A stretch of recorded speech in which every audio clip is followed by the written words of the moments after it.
Welcome, I'm Ijoma Onyato. Tonight, federal lawmakers summoned President Muhammadu Buhari to come and brief a joint assembly of the National Assembly on plans to get the country out of recession.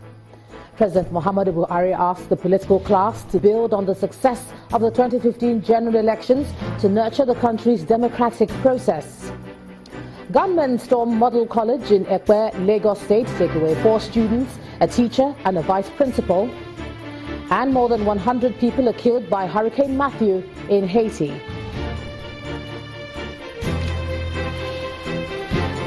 On Business News tonight, lawmakers ask the Committee on Banking and Currency to investigate alleged cases of illegal ATM charges in the country.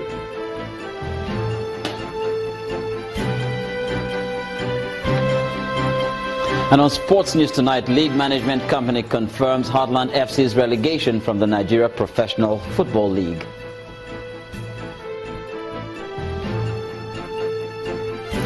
And from Abuja, I am Ibrahim Adra. Ekiti State House of Assembly suspends its member for 180 legislative days. Reason? Anti-party activities.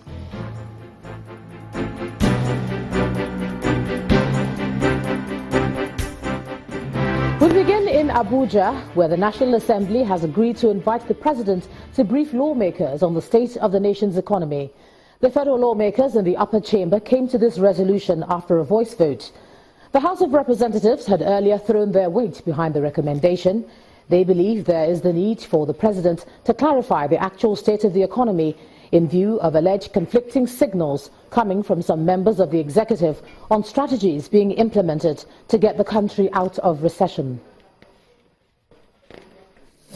One of the things federal lawmakers did when they resumed plenary after the annual recess was to debate the state of the economy and prescribe solutions to getting the country out of recession. On ethics, privileges and public... Now, these lawmakers in the Senate and the House of Representatives are inviting President Buhari to explain what the executive is doing to get the country out of recession. Distinguished colleagues, I'll put the question that the Senate do concur to the House of Representatives resolution on an invitation of Mr. President, Commander-in-Chief, President Muhammadu Buhari, GCFR, to address a joint session of the National Assembly to intimate it on plans to get the country out of recession, to enable to take further legislative action. Those in favor say aye. Those against say nay. The ayes have it. When the Senate debated the state of the economy, they made 21 recommendations to address the challenges facing the country's economy.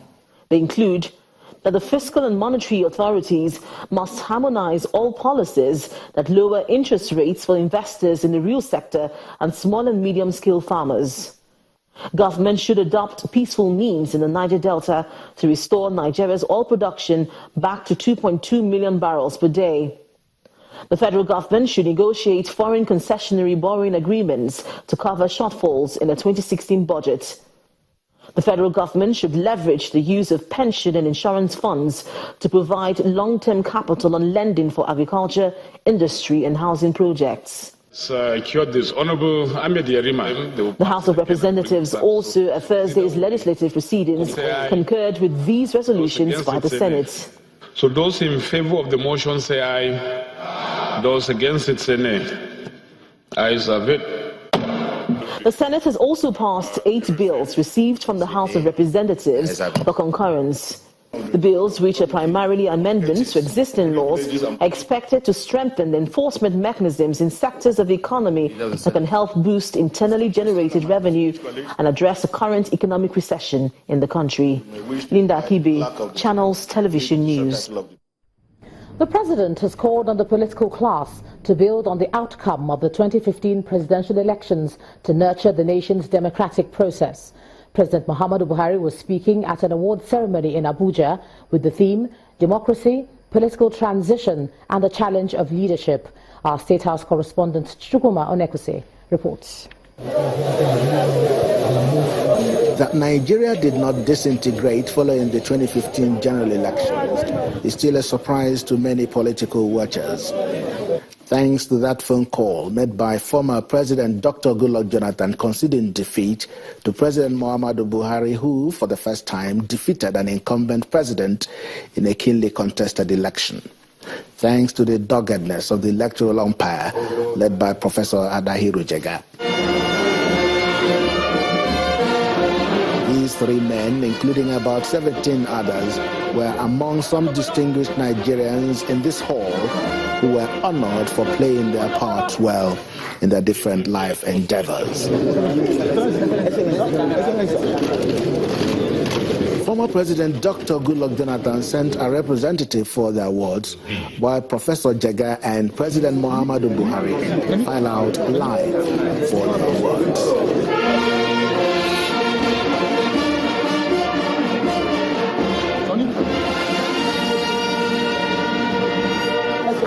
After receiving his awards, the president has this to say. It is my fervent hope that the award will encourage all those recognized today to remain committed to good behavior in their various endeavors to justify this recognition and serve as inspiration to others.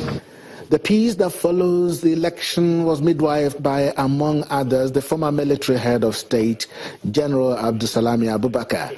Your Excellencies, the tireless and modest contribution of several individuals and groups to make the last general election a success would have been in vain if the dramatist personnel, former President Goodluck Jonathan and President Muhammad Buhari, were not willing to cooperate with us and think of Nigeria first ahead of self.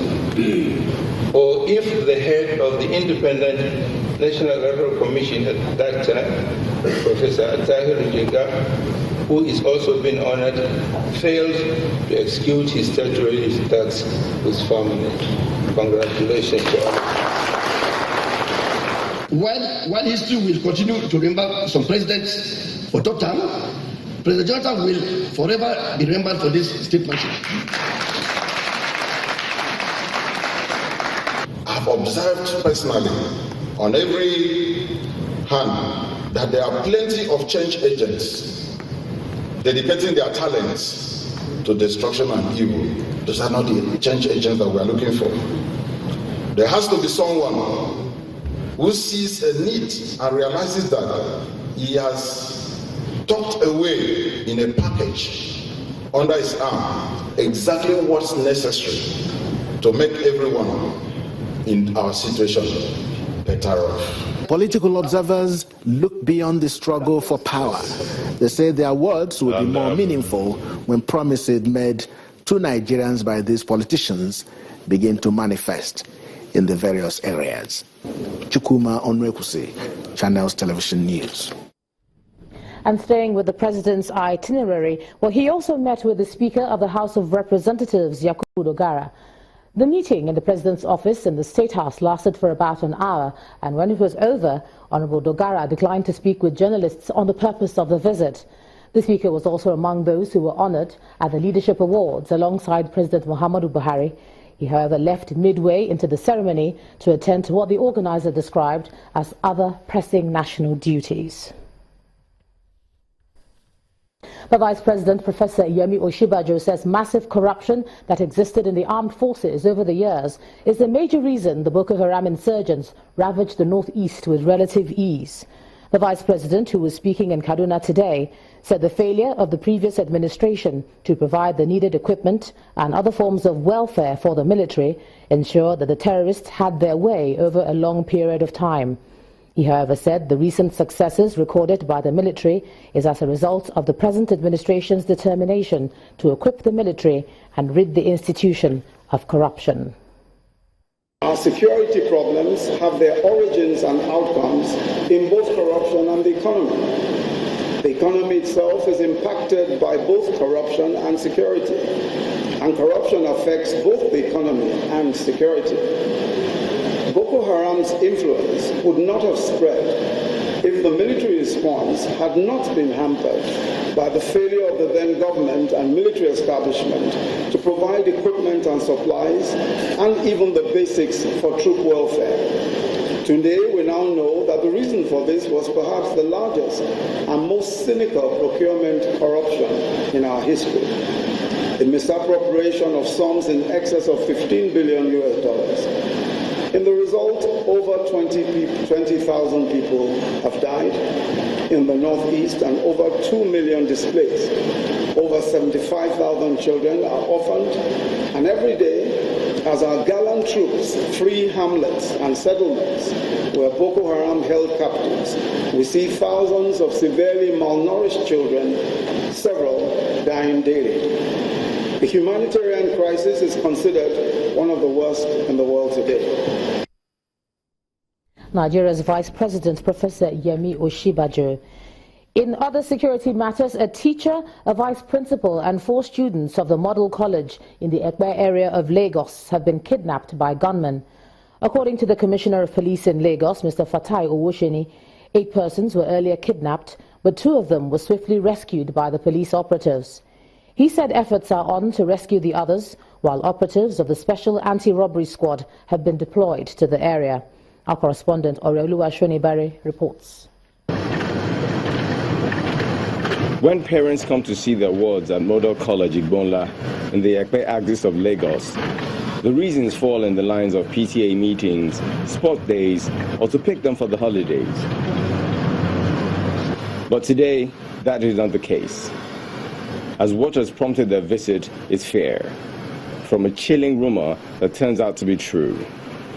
We got a news this morning that an incident, a terrible one, happened, which calls for urgent attention, that there's a kidnap scene in the school, and people could not ascertain, all they could confirm that some numbers of children were kidnapped. The incident occurred during the morning assembly.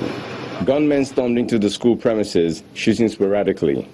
They made their way into the hall, demanding for the principal. At the end of the siege, 6 students, the vice principal of the junior secondary section, and a teacher were abducted. 2 students were later found in the bushes. For those whose children are still missing, they are distraught.